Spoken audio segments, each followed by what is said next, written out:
right, welcome back to another episode of the Entrepreneurship Sucks podcast with Kevin and Josh. Today, we're fired up to introduce someone who's straight up disrupting the male-dominated sales training industry with her RED methodology, empowering thousands of women across 158 different industries. As the founder of Elite Saleswomen, she's gone from closing millions in deals herself to literally teaching women in third world countries how to sell their way out of domestic violence. She doesn't just talk the talk, she's been in the entrepreneurial bloodbath and has lived to tell about it. So get ready for a brutally honest conversation about the sales nightmares, mindset battles, and entrepreneurial warfare that nobody posts about on social media. So let's rip off the Instagram filters and show you the real trenches of business ownership. If you don't know who I'm already talking about today, we're with the one and only Kayla Hodges. Kayla, how are you feeling today? What an introduction, Josh. That's great.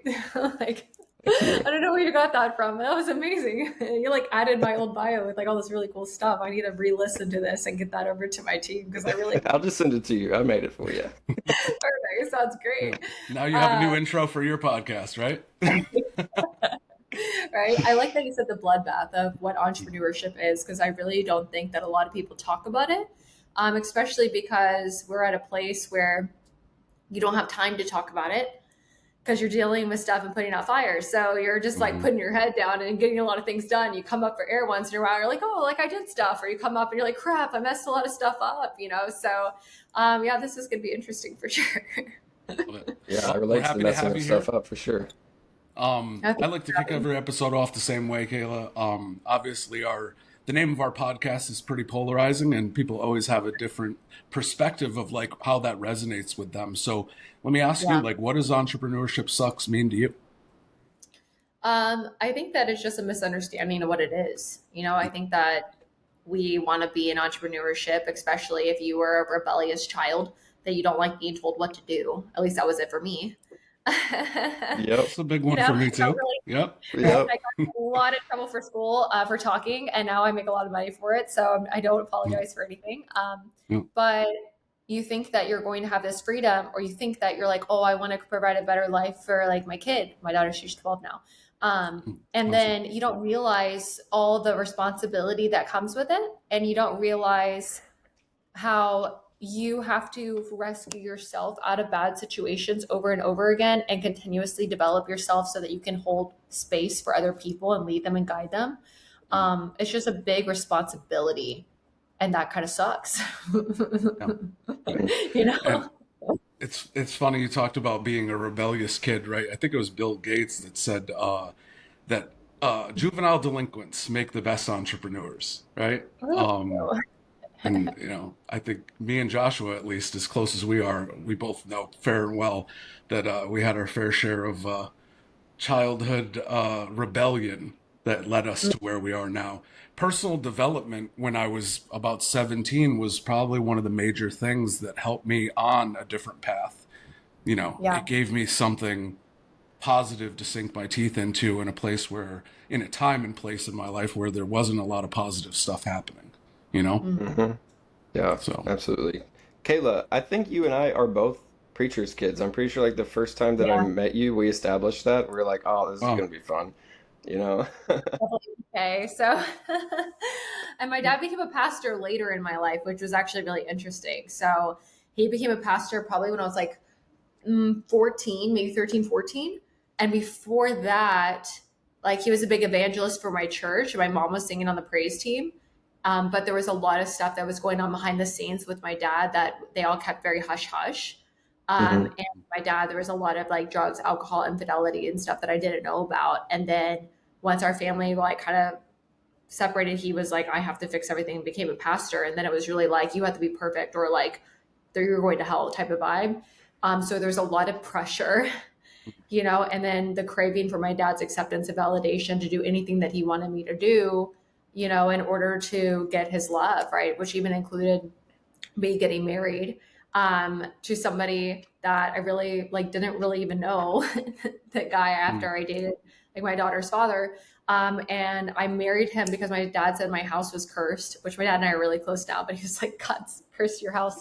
So I married this guy and I find out that he's a raging alcoholic and he like beat me like every single day for almost a year. So there's been a lot of things that I've been through, you know, and trying to learn this whole navigating path and also learning how to like find my own relationship with God, because I think that I would never be where I am today without help. And without many times of like literally being on my knees, bawling my eyes out, just saying like, I have no idea how I'm going to figure this out. God, please help me. Mm-hmm. So there's just this really interesting relationship that I have with like what I've gone through and looking at it as a blessing and being grateful for like every experience, because you have to blame those things effectively for where you are right now, you know? Yeah, absolutely. Wow. Can we start there? I have like, and as you know, as little or as much as you want to share. But you know, Kevin, one question that Kevin likes to ask people, especially as it pertains to entrepreneurship, is when do you feel that you caught the bug, so to speak? And you know, we were talking to Brian Delaney yesterday, and you know, he was like selling Jolly Ranchers Yeah, like at third school grade. at third grade, marking them up, but he didn't have, you know, everybody has different upbringings, right? Kevin and you have a similar upbringing. You and I share a pastor as a father. But for you, where'd you start hustling? You know, what was the first thing where you really feel like you caught this entrepreneurial bug, where you felt like specifically you got to rescue yourself, isn't something you mentioned, but primarily for you, it was for others that you rescued yourself. You know, for Claire. Yeah. Well, I definitely sold weed in high school. Me too. Me Ditto. too. Right out of the I school think all three of store, us did. actually. Yeah, man. Oh That's so gosh. crazy. The school store was outside of the cafeteria, and I was pushing out of the school store. My God, it They was made the crazy. mistake of let me manning the school store because of the shop that I was in. It was our responsibility, and so when it became our turn, the school store was popping, and everybody was like, "What is going on?" I'm like, "I don't know. It sounds like you were a very successful pot dealer. I Big was not needs that for pencils." successful. I think I got high on my own supply way too many times, but Yeah. I was always a Very good hustler. salespeople. Top brownie troop leader in Girl Scouts. My dad's a car dealer as well, so he's in car sales. So I grew up on a Mm, car lot. okay. So I've been Mm, around my whole entire life. You know, my mom also was in network marketing like Mary Kay. So like I helped her do $1,000 Saturdays and set up all of her Mm, stuff. So I've been around this for a nice. very long time, mhm, and was around like the personal development of network marketing, where it was like shoot for the moon so you can land them on the stars. And the thing was, I think that I believed it. And my parents didn't understand that I believed it. I believed that anything was possible if I put my mind to it, like I'll figure it out. But the moment that I knew that there was something different, I was 12 years old. I remember this moment for the rest of my life. And I really felt that God had like a really big plan for my life. And I remember this moment so vividly because I went to my mom bawling my eyes out, saying, I don't want to do it. And she's like, what are you talking about? And I can only imagine this now because my daughter's 12. So I couldn't imagine my daughter coming to me crying, telling me the same thing. Like it doesn't make any sense in my head. But I was like, Mom, I don't want to do it. I don't want to do it. I don't want to do it. And she's like, why? I was like, let them pick somebody else. Like, I don't want it. And she's like, what are you talking about? And in my mind, like I knew how much hurt I was about to have to go through in order to become like who I was supposed to be. And I could see myself like on these stages, like impacting like so many people at 12. You know, I saw this thing, you know, in my head and I was like really, really petrified and scared because I felt like I was about to have to go through hell and back to be able to be in this destiny or whatever. And it scared the crap out of me. And I don't know how to explain that better than I just explained it because that moment will stick with me forever because my mom was so confused. And I just felt like there was a lot. And right after that is when like I went through everything that you could possibly go through, you know, like pregnant teenager, parents divorce, my stepdad being physically abusive to me, my parents really checking out, like me basically being like in charge of my brothers and sisters at 13 years old. Like no one was ever there for me. Like after 12, it was me on my own, you That's the know? And I exact same thing that happened to me when I was well, 12. Like 11 years old, like from 9 to 11, my mother started dating my stepfather, and they had two kids when I was 9 and 11 years old, my brothers. And from then on, it was just, I was on my own. Like, I was just a ghost in that house. Damn. Yeah. And there was a lot of alcohol and everything. So for me, same thing. Like at 14 years old, I'm like, even before I was old enough to get a job on the books, like I'm talking, my grandmother's, talking to me about the farm down the street that I can work at during the summer at 14. So just so Wow. I can like, and my thing was like, I don't want my brothers to grow up and have to go to school with like Rand sneakers and all like hand me downs and shit. So I'm like, I got my first summer job so that I could buy them school clothes when they went back to school. Wow. That's really interesting that you said that because my first summer job was to buy myself school clothes because the kids at school kept calling me Walmart.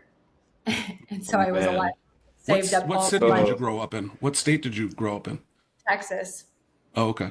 Yeah. Houston, Texas.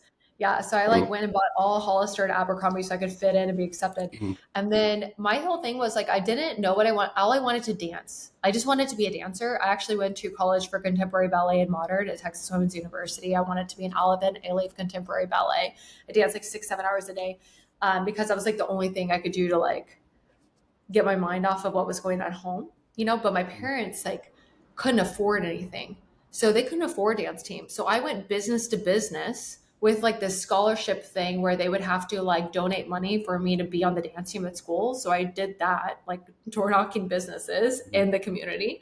And then I also, my senior year, I made a performing arts team. And like that's like ballet, you have shoes, you have like fees. So every day after school, I went to the studio and I cleaned the studios and I washed the mirrors. And then at night on Friday, Saturday, and Sunday, I worked graveyard shifts at IHOP so I could pay for my dance classes. But I like was never home. And then I got pregnant with my daughter in college, and everything changed. But I was just like, no one would do it for me. I had to do it for me, you know? Mhm. yeah. That's been You the had to rescue story. yourself. Yeah. That's been Story for a very long time, for sure. yeah. So we've talked about so much so far already. I feel we're jumping around. I wanna make sure we don't miss anything along the journey. So like, um, you know, going door to door B2B was that like your first time going out and like really making something happen for yourself from like a sales perspective? Yeah, B2B sales were my very first sales. Yeah. And before That's that, that's a nice way to jump in. Like when you think about how people get started and everything, like B2B is the toughest. So that it was was good. tough. And I would have to walk on random job sites and get these builders to like give me blueprints for these huge estates. So they were 10,000 square feet and up homes. And I had to convince them to give them to me. And we wanted to wire them for smart home automation. And then as soon as we got the bid to do the project, then we would try to convince the builder to give us the client to give over to the client side. And then the client, we would sell systems that were 30 grand to 3 million. So my very first sale I closed was $175,000. I got a $5,000 Nice. commission check because you get a high base in B2B.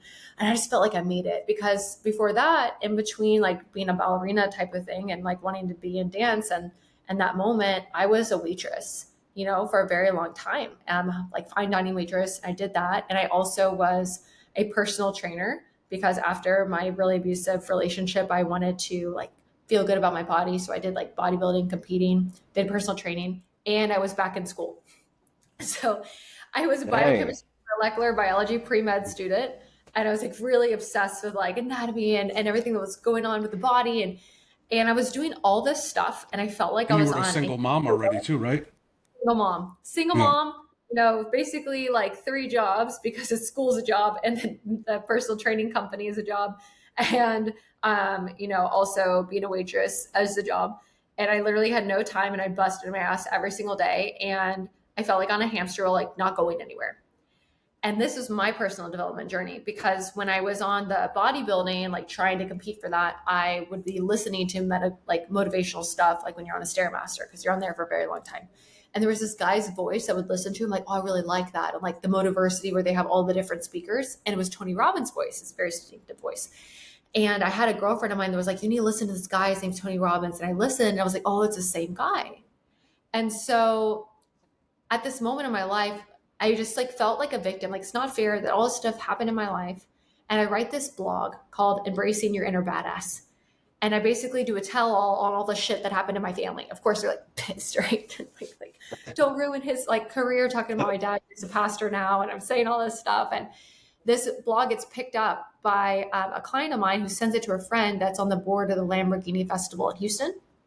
And they're like, we love this girl. Bring her in. She's going to be the spokesmodel for this event.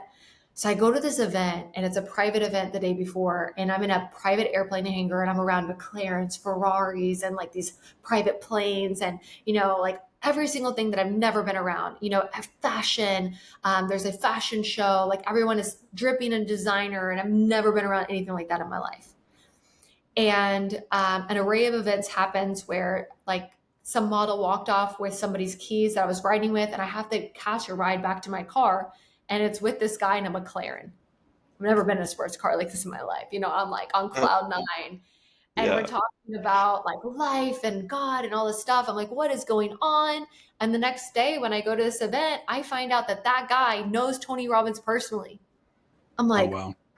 How does he know Tony Robbins? So I wait to the end. It's like 10 p.m. at night. I walk up to him. I'm like, how do you know Tony Robbins?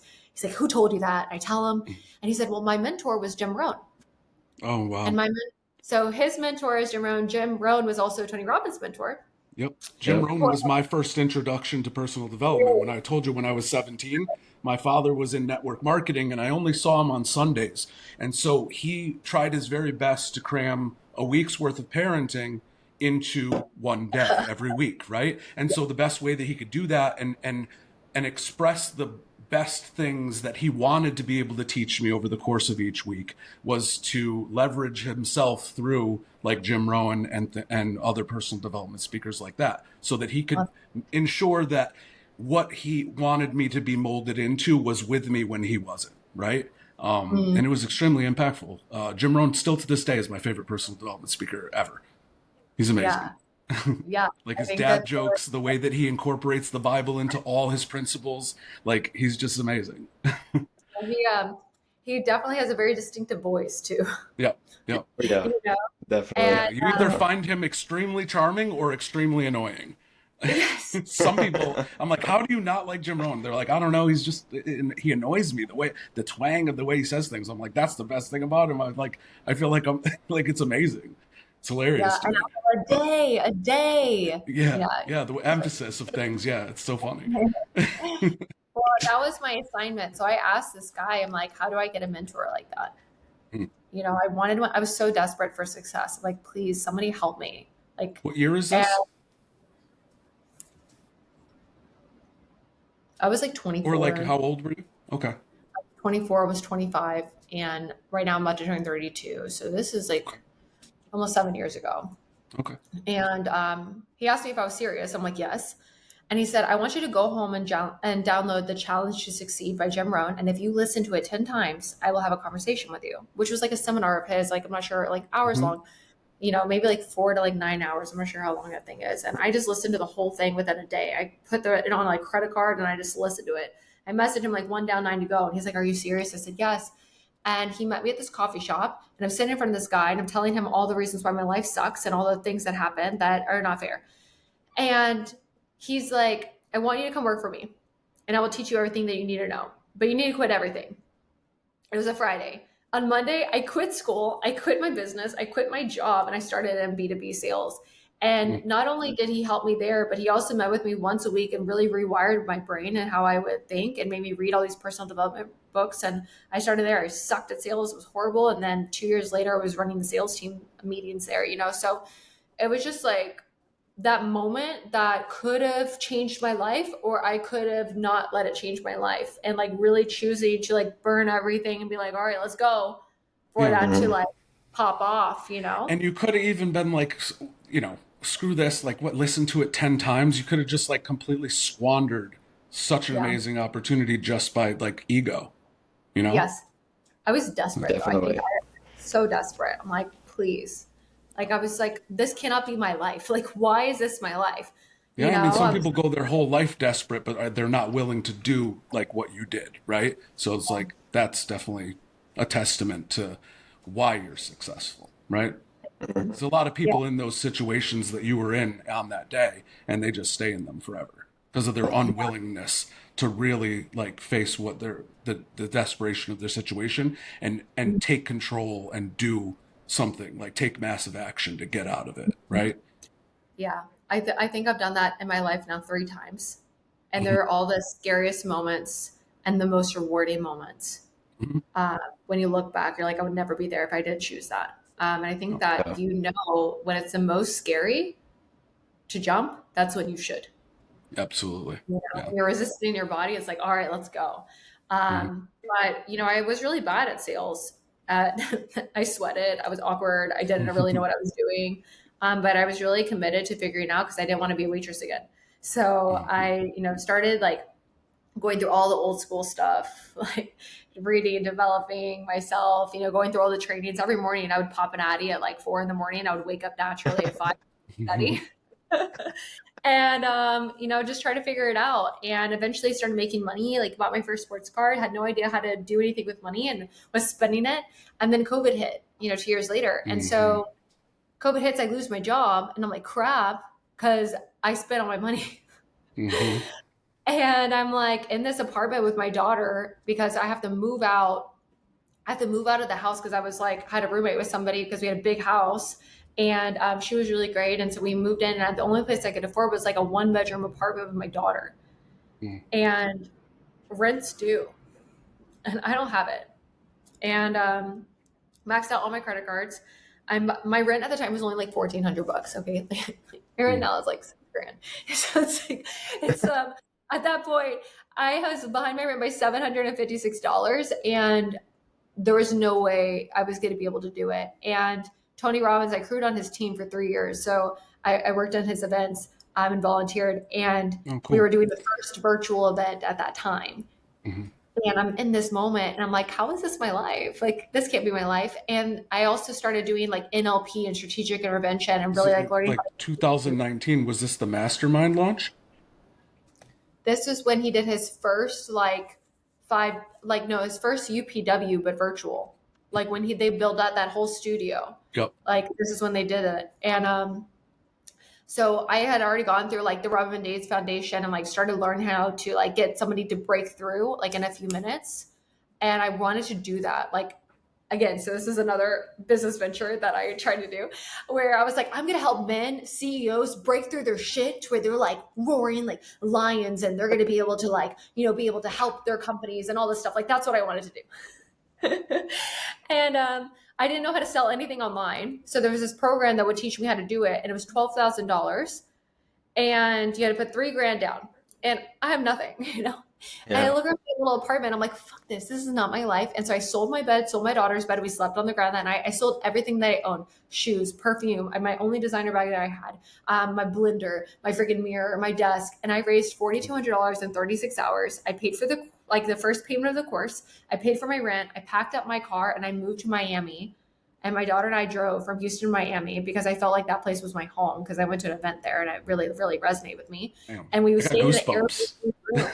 Yeah, that was the second time, I was like, this can't be it. It was really, really Mhm. scary. And I locked Yeah, myself in an especially Airbnb. as a parent. Like, Yeah. My parents thought I was mm, crazy too. They were like, what is wrong with you? Why would you put your daughter through that? And I'm like, this is not my life. This is not it. yeah, yeah. This, And this this is is not not it. her life either, right? Like, Yeah. yeah. Yeah. I have a 16-year-old son, and I have twin girls that'll be Oh, wow. 6 on April 8th coming up.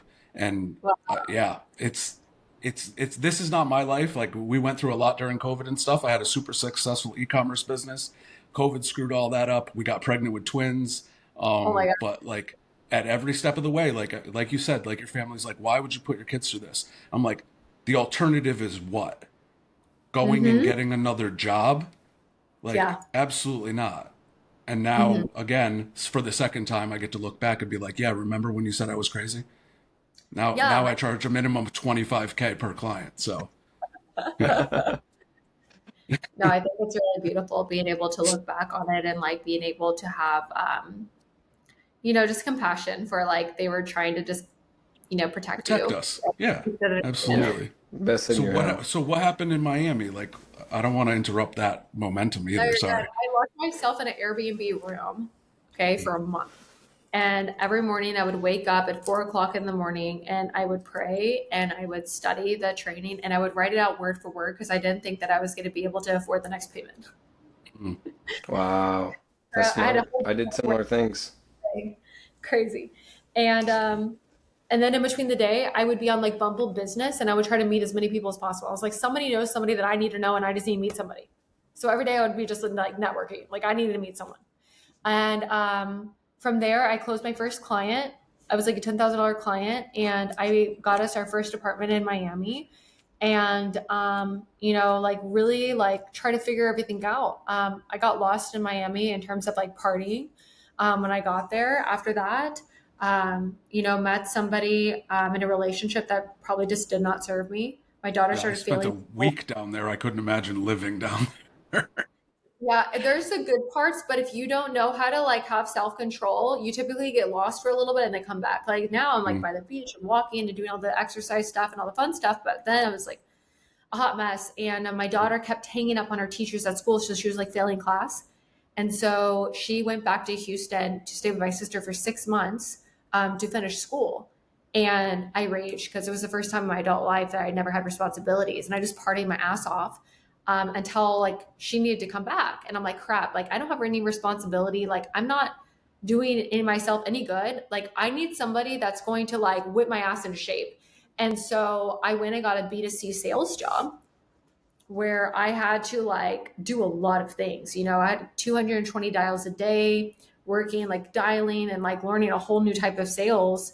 And yeah, I started, doing really well, but I felt really empty inside because I was around a huge team of dudes and I was just like pushing numbers on the phone and, people were yelling at me and getting mad at me. We didn't even have anything organized. I had sheets with people's phone numbers on them and I would call somebody's phone number and then they'd be like, you just called me. I'm like, I'm sorry. I'm like, I don't know. I'd be like, did you change your mind? Like, can I help you? And but they put me through a lot of training. So they'd pay like me to go to like all these like workshops, sales workshops, 10 grand here, 10 grand. I was doing so much training, but again, all very old school, super masculine. Like some things would work, some things would not work. And I think I had this epiphany where I had this guy cuss me out on the phone. And before in the B2B job, I would have men do the opposite. They would hit on me and not buy from me. So no one would take me seriously because I was in person.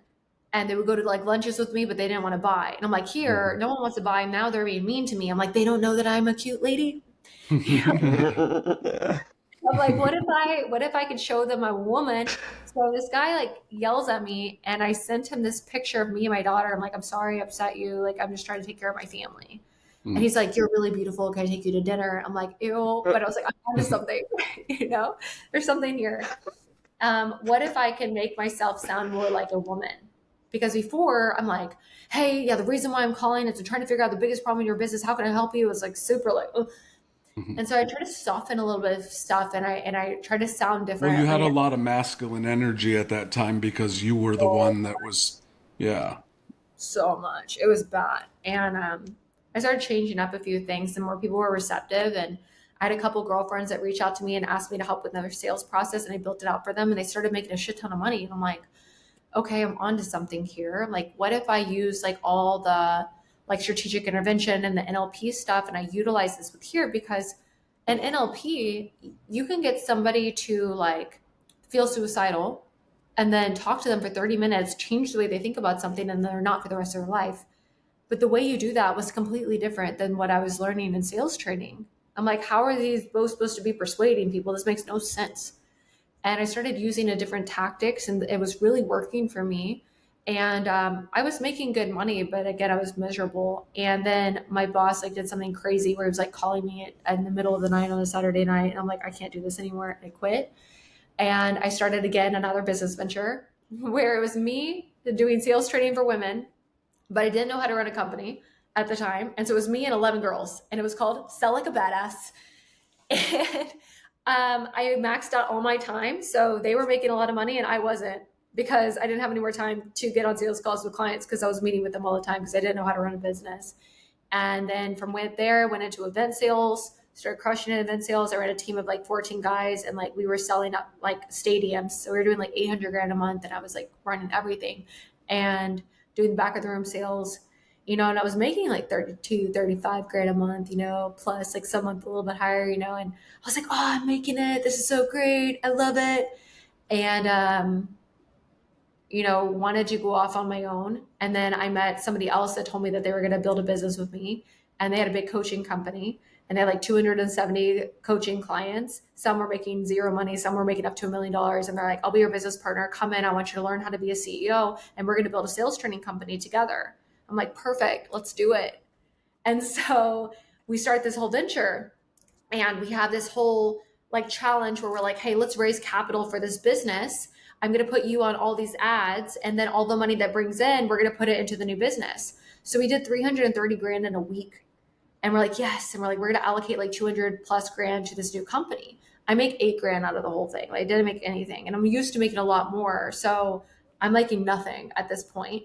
And I'm really stressed out with making nothing. And so they're like, hey, like, here's my credit card. There's like 14 grand on the credit card. Max it out if you want to. It's fine. Just utilize the credit card. Like, don't worry about bills, nothing. I'm like, oh my God, thank God. I'm like using credit card. I'm like going to dinner, like whatever. I'm doing my thing, like buying groceries, doing my whole thing.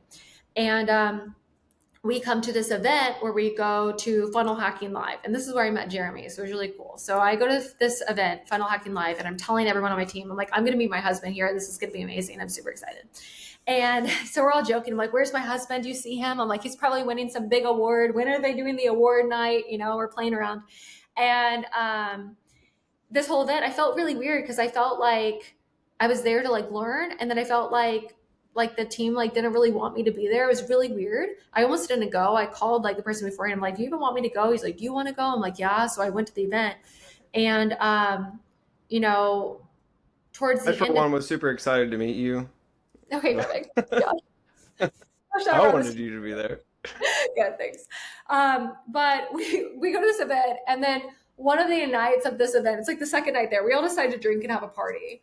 And I'm doing shots of vodka, which I normally drink tequila. And apparently I blacked out and pushed some kid in the pool. I don't remember that at all, but apparently yeah, I did you that. did. I did. I remember that. It was Paul Hilsey.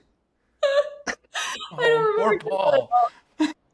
I don't remember that at all. So Kayla, if you don't know, after you left that company, Joshua hired me as his new closer. So just so you know the like time frame of like where you left and when I came in. Company.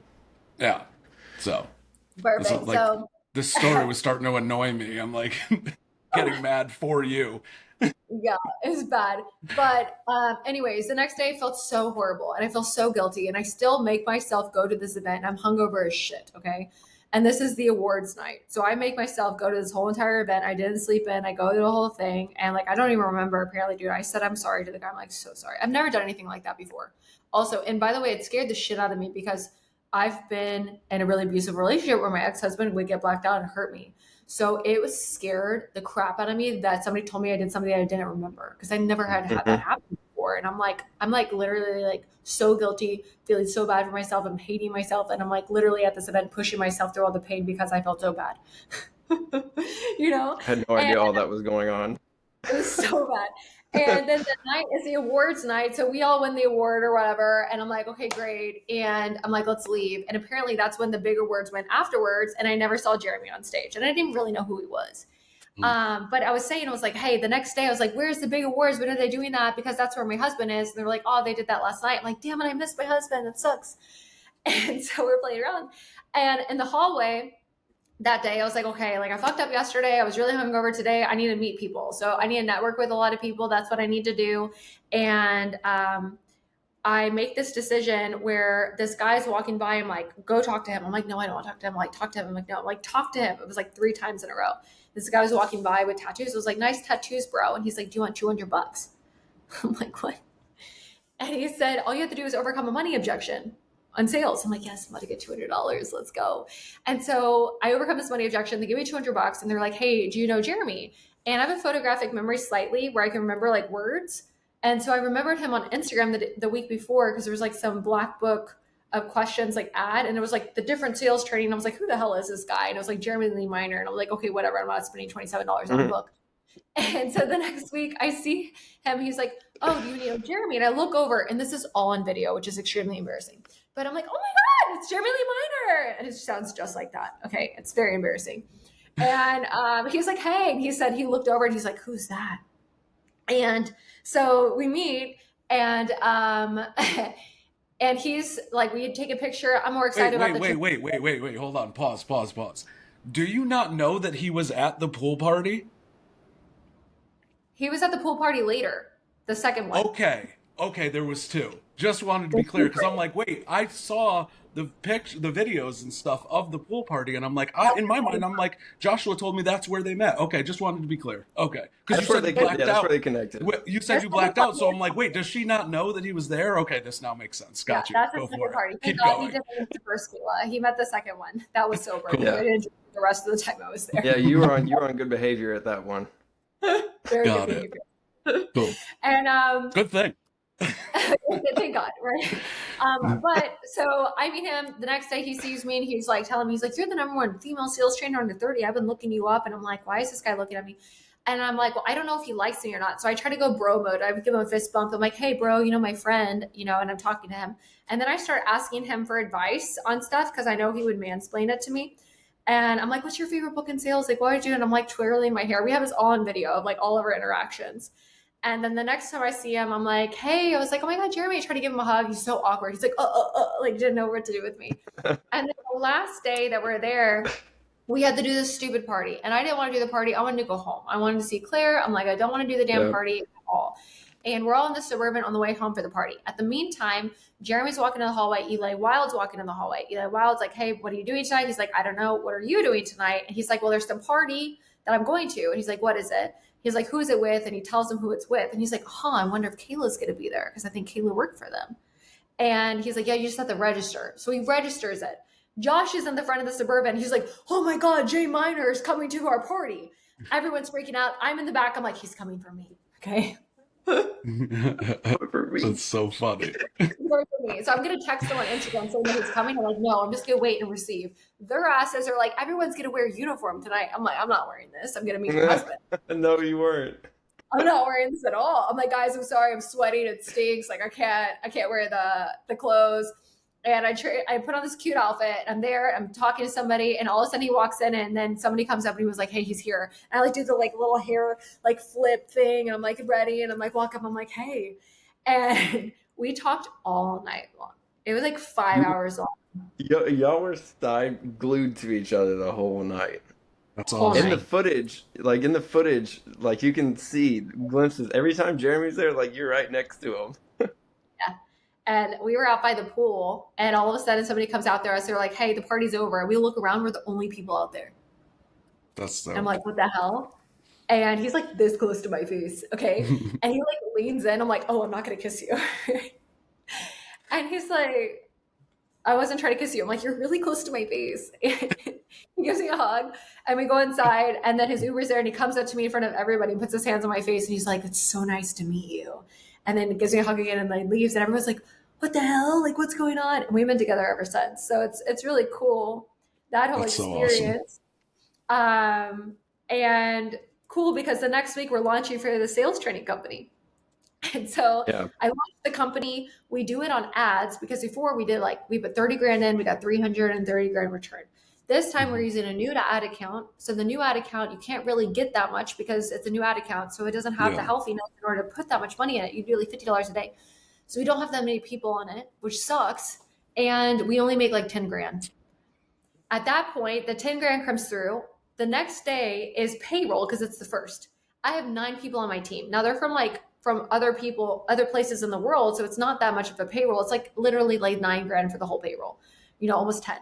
And I'm like, hey, we need to pay out the team with the money that we just made. And then we can keep making more money.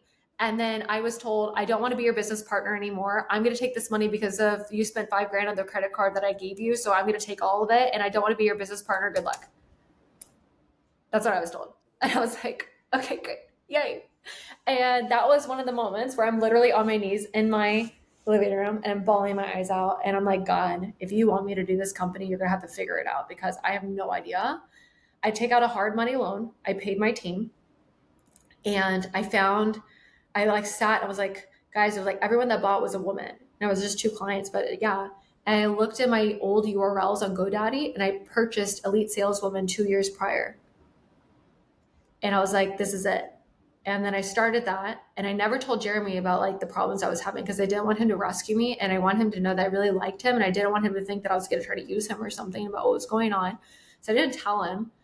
I'm like so stressed out, and he comes to me and he's like, "Hey, I talked to my business partners. We realized that we don't have a woman sales trainer, and like all of our clients are men.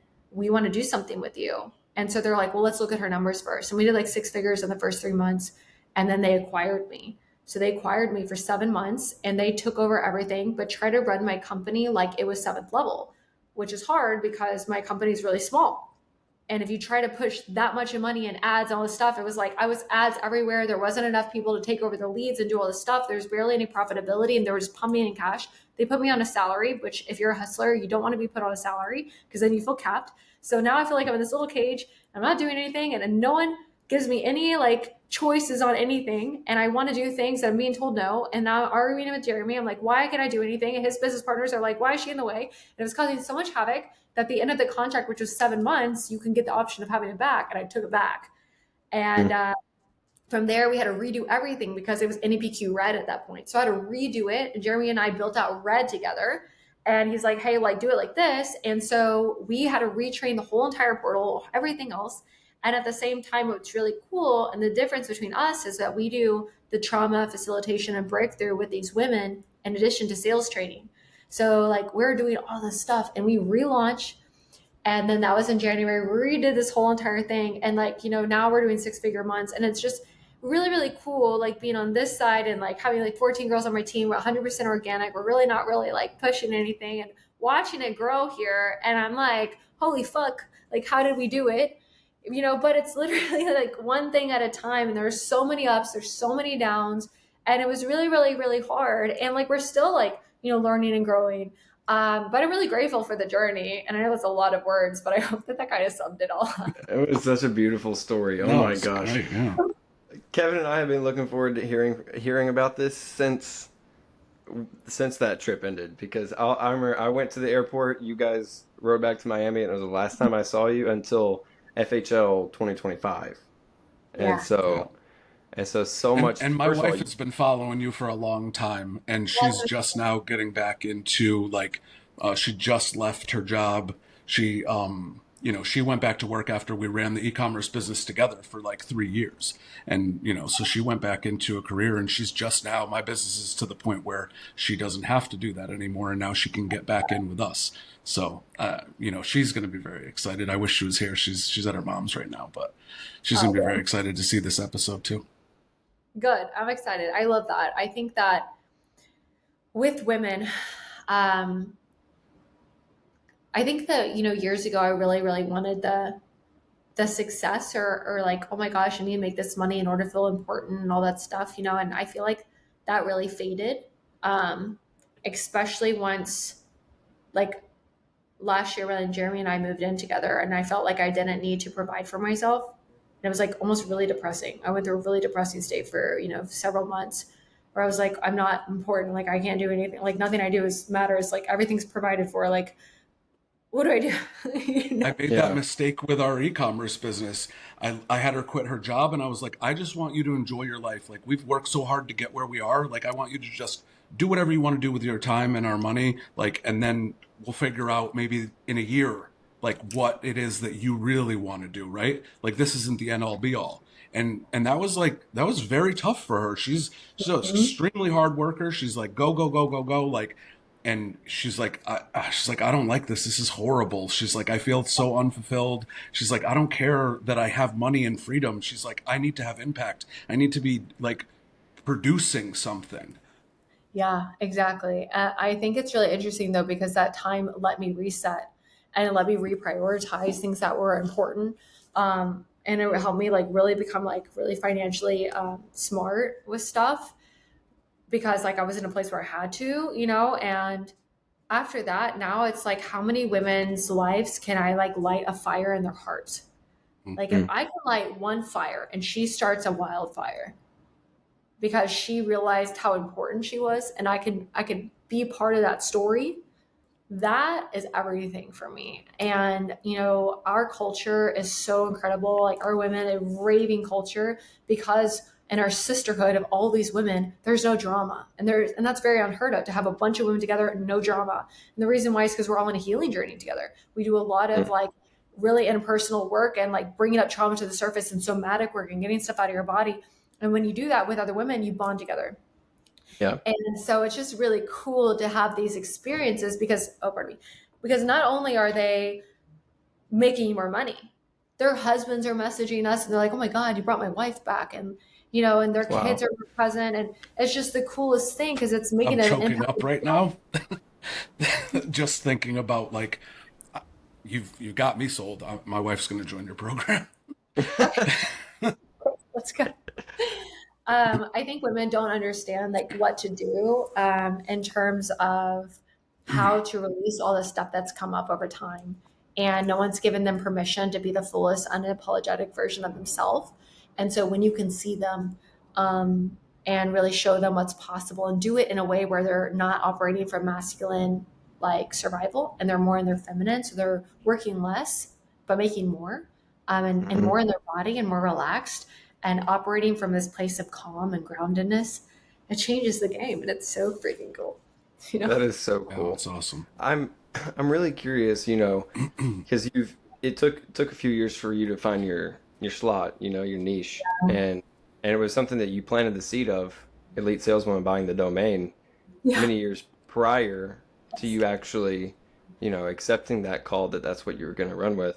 What were some of the, I guess, more surprising things about learning to, and you've alluded to some of them, like more on the trauma and the personal development side of things and on the sales side of things. You know, it's like the Pareto principle. Like you got your start with Jim Rohn and Tony Robbins, and that wound up being an integral part of how you coach your ladies. And so can you talk a little bit about that? Like specifically, not to divulge what your full methodology is, but what does RED stand for? And like, you know, how does that encompass how you approach your clients? Yeah. So RED is real, empowering, disarming questions, right? And the way that we approach, for a woman, it's different. A man is very different than a woman. A man is wired to hunt. He's wired to produce. So if you get in an argument with your wife this morning, you're not going to be like, oh, I can't make this sales call. I can't do it. Oh my God, I wonder what's going on with her. Like if she's going to talk to me, if she's upset with me, I don't think I can function right now. It's very hard for you to go there because you're not wired like that. Where a woman, we're different. We think family first. If my kid's sick, if, you know, my man's going through something, if we get into it, it's very, very difficult for me to focus. So what we saw, what the data was showing, that these women would have inconsistency. We taught them all these skills. They would start making money, then they would quit making money, and then they would stop. And it was just going up and down because we were getting in their sales and we're like, why is this data so off? And I unintentionally did this. You know, we had basically like Think and Grow Rich Mondays where we would read a chapter and talk about it. And in the middle of one of the sessions, this woman has this complete breakdown. And so I like do an intervention with her, kind of like Tony Robbins would do an intervention. And then 2 weeks later, like she was about to like leave her husband. And 2 weeks later, she's like in her house, her feet are up, her husband's cooking dinner. He's like, he took out the trash. And she's like, I'm so happy, so in love, like all this stuff. And we're like, what the hell do we do? And like, what if we keep doing this? So how do we duplicate that? Yeah. And so we're like, we need more interventions, right? And so like, how do we intentionally bring something up for somebody to where we can have interventions? So I started doing stuff and really putting my background is in like trauma facilitation as well, because I've done a lot of like trauma intervention work and facilitated, you know, things where you intentionally bring up trauma to the surface and then you somatically release it. So I started doing that as well. And that changed the game, where we intentionally brought stuff up, broke people through stuff, and really holding them to this new level of who they want to become. Unwilling, like persuasion and influence is about you caring so deeply about somebody to where you're willing to get into their shoes, to see their perspective and really understand their emotional needs, their wants, their fears, everything that's going on, but unwilling to buy whatever story they tell you that's in their way. So with a woman, if she's telling me like, oh, I don't think I can do it, and she has this label on herself that feels like inadequate, I have to remove that label, like cross it out and get her to do tools to where she can rewire herself to believe what's possible for her and do it on like a somatic deep level and a subconscious level to where she can start getting results long term. So I have to do a lot more at the beginning, and then we can do, a little bit more strides, sales wise later, because it's really a mindset thing. And then Yeah, with my women that absolutely. are making money, giving them tools to do it in a more feminine way because they're used to doing it from a place of survival. So if I could show them how to do it to where they're taking strategic breaks and they're listening to their intuition and they're utilizing their empathy and their ability to create really great relationships, and they're utilizing those skills, they're going to be far more successful than trying to do it in the way that they've always learned. Hmm. That's powerful, Kayla. Yeah, it's exciting. You're heal Yeah. you're healing people. That's Mhm. amazing. Mhm. Like you went through shit Yeah. all up until like a critical tipping point in your life, and now you're actually taking those lessons and everything you learned and that Hmm. vision that you had way Mhm. back yonder, like when you were like a wee lad, Hmm. that God gave you. It's finally you're on stages, you're Yeah. impacting people, you're creating influence and changing people's lives. Looking back, like now, like how does it feel knowing everything that you went through, and you're kind of you're where you're supposed to be, but I would submit, this is just the start for you. Just the beginning. Yeah, I feel really grateful, and I feel like I'm in a place now where I can breathe and get excited and just like be in this place where I just play. Like I'm like, how can I just have the most fun day possible today? The best day ever, and go from a place of love and play and creativity. And what's really cool is like navigating this next chapter of my life, with Jeremy and like trying to figure everything out there as well. And like what's that gonna look like? Because like for me, like I just want to help as many people as possible. I'm like, how can we like learn how to do that in a way where it's impacting million lives together? And I'm just really, really excited. That guy's so freaking smart, and he inspires me every single day. He learns more than anybody that I know. Outlearns everybody. And it's really I cool being watched his episode with our coach Josh Forty, and Josh was interviewing him, and they were going deep into just religious text and everything. And I was yeah, just like blown away at Jeremy's knowledge on outside of sales, obviously, like yes. how like and the way that how he even came up with the name Seventh Level. Like Mhm. it's so cool. Yeah, so that's really cool. Question. We want to do like a different series, and we could talk about this after. But when I met Steve Larson and Marley, and I'm like, dude, we should do a series with people who were successful before they met, and now like what the new challenges are now that they're together and they're like a co-brand now, right? Yeah. Almost like so. I think that would be cool to do. Yeah. But sorry, didn't want to get derailed. I just didn't want to forget to mention it. Yeah, no worries. I'm definitely very open for that. I think that you don't realize how hard it is to be in relationship because it's a completely different skill. And no one ever talks about that. And especially if you've done healing work on yourself. If you do healing work on yourself and you're good, and then you meet your partner, they hold up a big mirror to all the other areas that you get to heal. And then you're on the Yep. same team healing that journey together. And it's just like, oh my gosh. But most people like quit. Most people don't have great bodies, great finances, great relationship with their kids. Like all of it is a skill set, and having the willingness to commit to mastery, commit to transformation, and being willing to commit that in every area of your life. Again, big responsibility.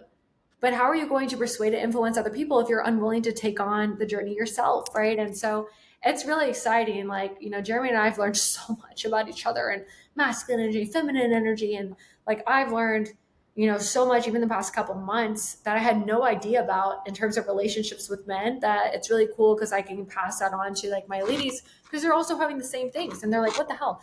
Like, really, really fast the example that I think that you guys would love that I never knew about. But as a woman in sales, I naturally ask questions all the time. That's what I do. Oh, Mhm. what's going on? Oh, like why? Like how come? Like I'm asking for clarity. I ask that all the time because I'm constantly asking questions. In a relationship with a man, you're not supposed to ask him questions. Even if it's just like I care and I'm trying to get to know about whatever you're talking about, because it feels like you're being like interrogative or controlling. And I had no idea.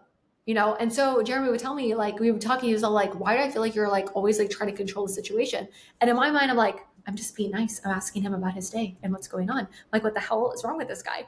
And and then I saw this like podcast where this woman was talking about something similar, and I like put the two together, and I was like, let me just see if this theory is good. So for 2 weeks, I didn't ask this guy any questions. And he was like sending me coffee to my house and so sweet to me and messaging me, I miss you so much. And all this. I'm like, what the hell is going on? And he's like, I really appreciate just how happy you've been lately and like how free you've been. It's so nice. I'm like, that's it? Just don't ask them questions. So for any lady that's watching this right now, try no Oh my questions for God.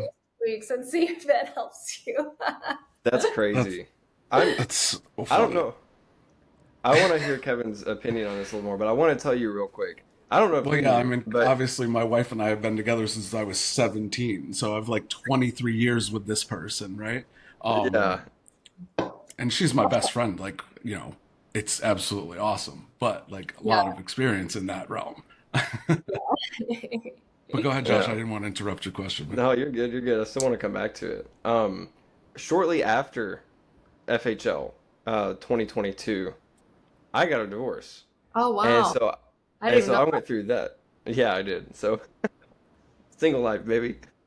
I got my 20s back. I can focus on my business. My business is my girlfriend now. Yeah, it Uh, definitely helped us scale our business. It was at the exact time that we were about to start this company. So, yeah, got married yeah. so fast, Josh. I know. I got married fast and it went fast. Easy come, So easy go, right? But yeah, no, I wanted to ask Kevin, based on the fact that you've been with Heather for, 17 years? How, 17 years, right?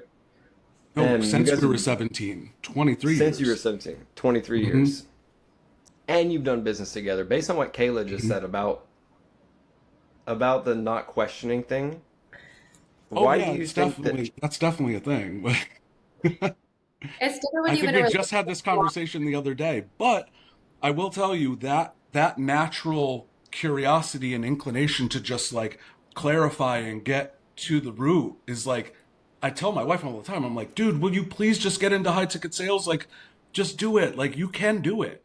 We've been in sales. Like, we worked for Verizon for like four. She worked for Verizon for 10 years prior to her entrepreneurial journey, and she's done well in sales. She just um, you know, but I'm like, you know, you're so much better at it than me, and look at how much money I'm making. You ask way better questions. But Yeah, I yeah, it's definitely a Maybe too thing. much, Kevin. Yeah, she just needs to What's be trained. that? It's gonna be too Yeah, much. exactly. Yeah. Yep, yep. Yeah, but she well, doesn't I've already made the decision. She just has to. And I think, like I said, she's been following you for a long time. So I think I just need to put it back in front of her. And I think it's a perfect time where we are right now in our yeah, in with this business and with where she is right now, like growth and spiritual. You know, minded because the girls are now they're going to be 6. Like yeah, things have kind of settled. The waters aren't as choppy anymore. So we have yeah. twin Aries girls and my wife is an Aries. So my house is literally like the Fire, island of fire. Themyscira. Yeah, it's just warrior goddesses, all just back. There's so much fighting and screaming, and I'm like, am I the only one that's miserable? They're happy. They're fighting, screaming, they're enjoying themselves. I'm like, this is nuts. 6 years of this. I'm like, I don't know if I'm ever gonna get used to this shit. Oh my God, that's awesome.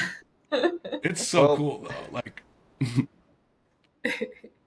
Kayla, as we start wrapping up, and I definitely want to have, that'd be dope to have you and Jeremy on at some point, Yeah, to talk about like what Kevin said. Now there's this new dynamic. You guys are looking forward to the future. You kind of figure out how, your branding situation, how you're going to run your company, how he's going to run his company, but you guys still be a power couple together.